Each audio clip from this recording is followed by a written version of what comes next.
Whoop. Welcome all these old friend. We have fairies and butterflies in the garden today, and we're going to create a bit of astral space for play to allow your inner child to expand, not just in kind of in this space in an exclusive manner of like just here, but also in some of your daily tasks. So we're going to do a bit of integration as well.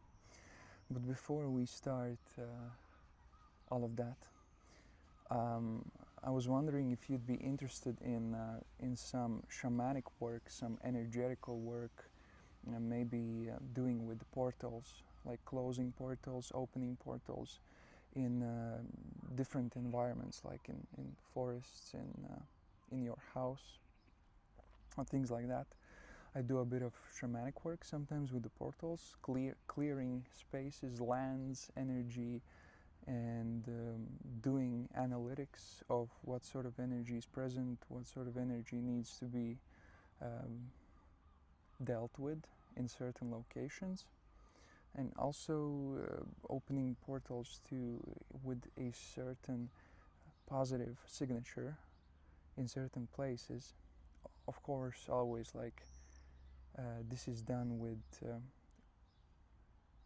kind of communication with the nature, right? You're not just doing something just because out of your own initiative only, but kind of recognizing the necessity or the response with the surrounding environment. And like certain spirit guides, let's say opening a portal in the forest, and I would always ask certain spirit guides and energies where and if that is necessary. So yeah, and in the same way, closing certain portals which may have like a negative influence around your house, around your land, territory, wherever, really. So doing a bit of magic shamanic work there. Let me know in the comments if you'd be interested in more of that. And butterflies flying all around. So this is our astral space today. Here is a symbol of initiation, kind of unlocking this space today, which is holding sort of an energy of a butterfly, of a heart, of also kind of security and duality and polarity for the inner child. Just by observing this astral space and just by really being here watching this video, you're already in this energy of allowing more play to happen in your life, allowing more of your inner child's voice to be heard and what it wants, what it needs. And so if you feel like you want to, you can now just grab like a piece of paper and draw a bubble of this space, which is going to be the astral space of your inner child. And you can just intuitively draw certain symbols or certain things that your inner child might feel is in resonance or important, or that it enjoys and that it likes, and things that your inner child would want to see more in your life, in your dreaming, right? And so just have some of those things there.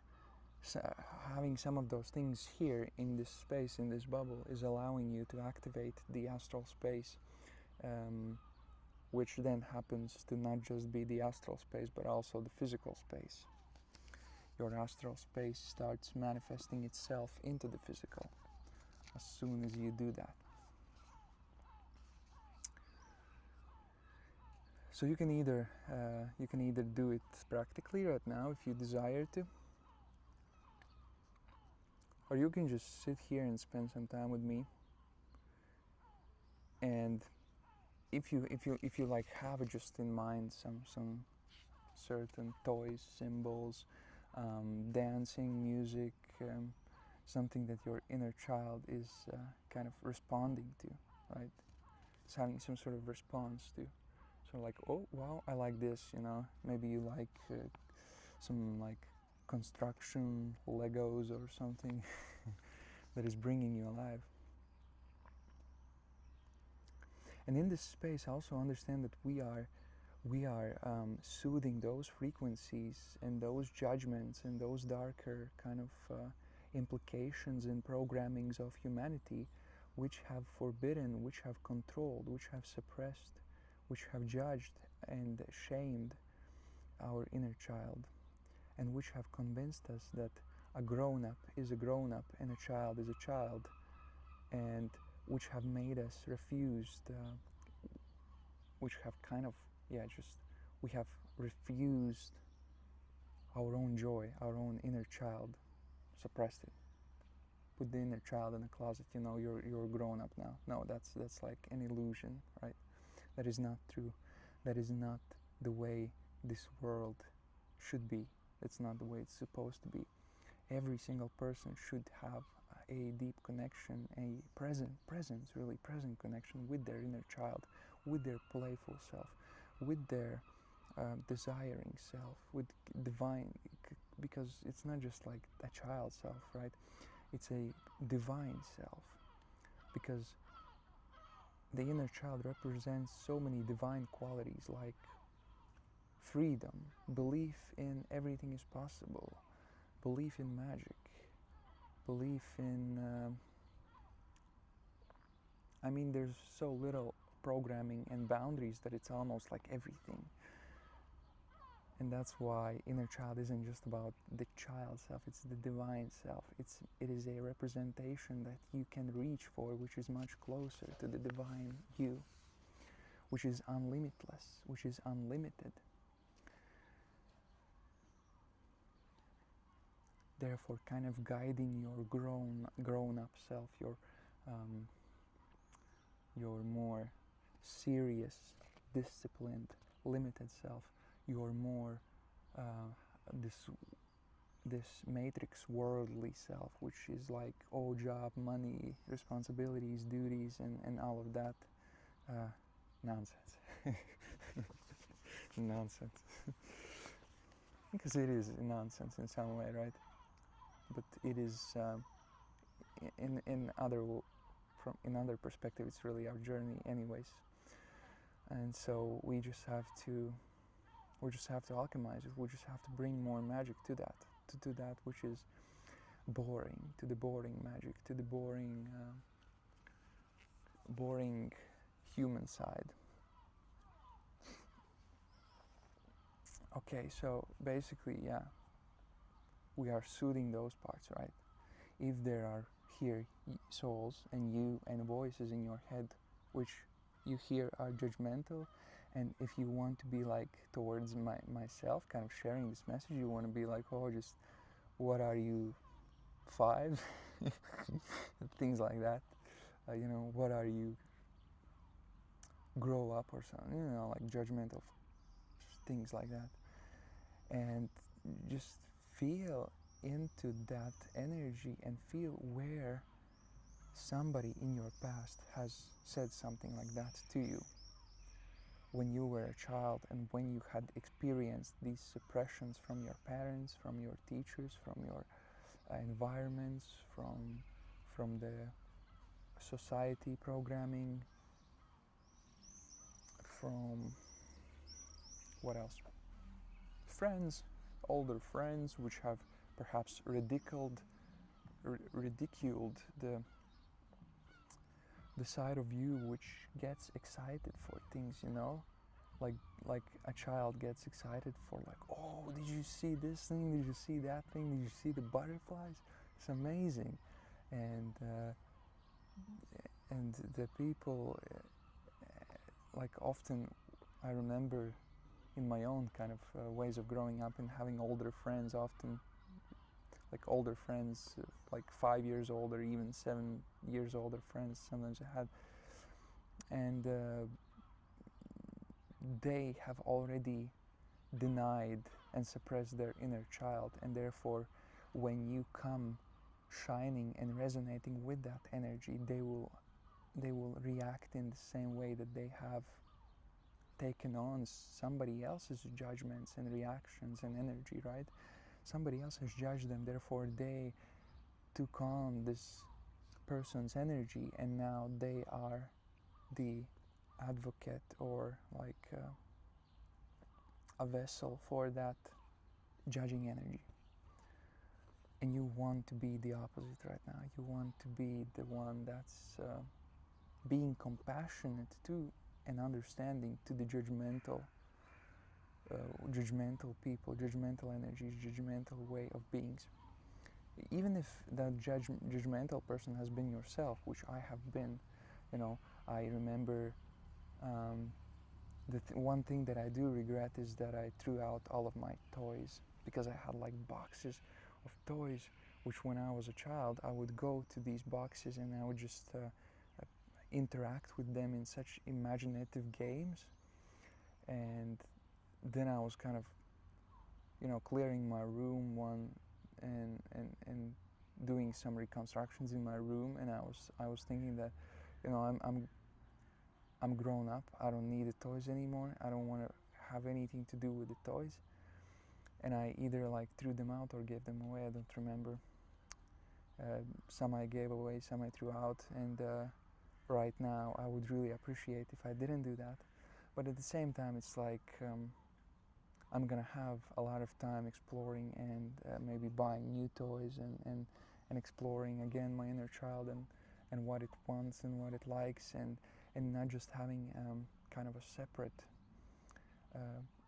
separate way of interacting with it, where it's like just the toys, just the playing, just the games, you know, but having it in my daily life, in my business life, in my relationship life, in my kind of household life, which is, you know, the next thing that I want to touch upon is we have the space, you know, you have the space created, and the next thing we're going to do is we're going to choose one thing that you wanted to do today, one kind of daily task, daily whatever, I don't know, responsibility. Basically, my example would be I wanted to kind of clean the floors today, and I always do like my household duties with kind of like a seriousness, and just, you know, do it faster and just get it done, clean the house and do something else, do what matters to you. But today, what I'm going to do is I'm going to clean my floors in the most playful way possible. I'm going to, I don't know, do some magic in house cleaning, floor cleaning, you know. I don't know if you have a robot cleaning your floors, you know, like now they have all the robots or something. You can just dress up your robot maybe and have fun with your robot while it cleans your floors, something like that. So yeah, I am strongly activating this space with the inner core of my energy, sending projections into your subconscious mind,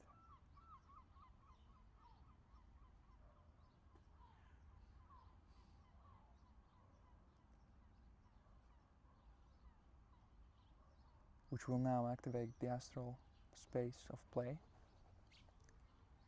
and which will hold your inner child, the soul part of your inner child, the divine self, and the desires of your inner child. Your inner child needs some more space. This is my favorite cup now, by the way. I'm like drinking all day from it.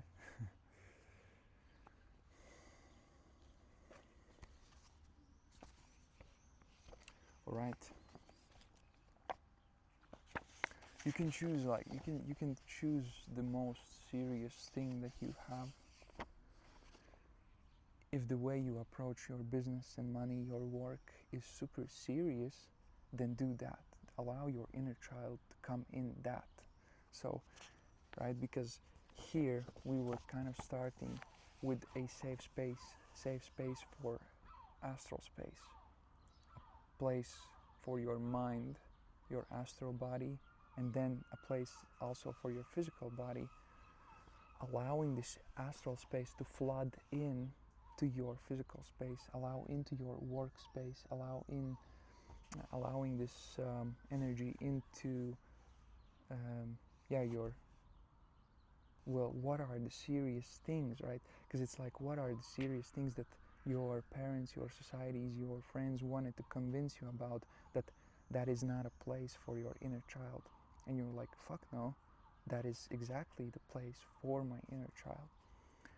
Work, money, responsibilities, taking care of my house, taking care of, if you have like children, taking care of my partner, going traveling, and I don't know, doing heavy construction, like building houses or something, like anywhere, anything that you have, anything that you have carried with a conviction, this is not a child's game. Yes, it is a child's game. And that does not mean being responsible to, irresponsible to a level in which you put yourself into danger, right? Because as a grown-up, I think you would at least have some sense of what is safe and what is not safe. And that does not mean that things have to be deadly serious, because life isn't serious. If you're living your life seriously, you're fooling yourself, because, you know, any planet Earth, any race of beings, cosmic beings, different races, different animals, whatever you have, spirit beings, anything that exists in the whole universe, creation, reality, was created as a joke, as a game, as the grand creator experiencing himself, grand creator being the inner child playing with himself, playing with herself, both really. So yeah, let the flood begin. Let the flood begin, yeah. All right, I'll see you later, my dear soul friends, my dear lovely soul friends. And what else? Yeah, just let me know if you wanna, if you want more of that shamanic magical work with portals, with how to do analysis, right? We analyze portals first of all. What kind of portals? If those portals have traps on them, if those portals are in like how easy it will be to close those portals, what is necessary, what kind of instruments are necessary. I have a whole set of shamanic instruments for that. If you'd be interested, I would share them with you, and then you can make your own instruments. I will also guide you to through making your own instruments in that work. What else? Well, yeah, some of that. More, well, if I make that video, I'll just share more. Yeah, okay, bye for now. See you. Love your inner child. Remember that.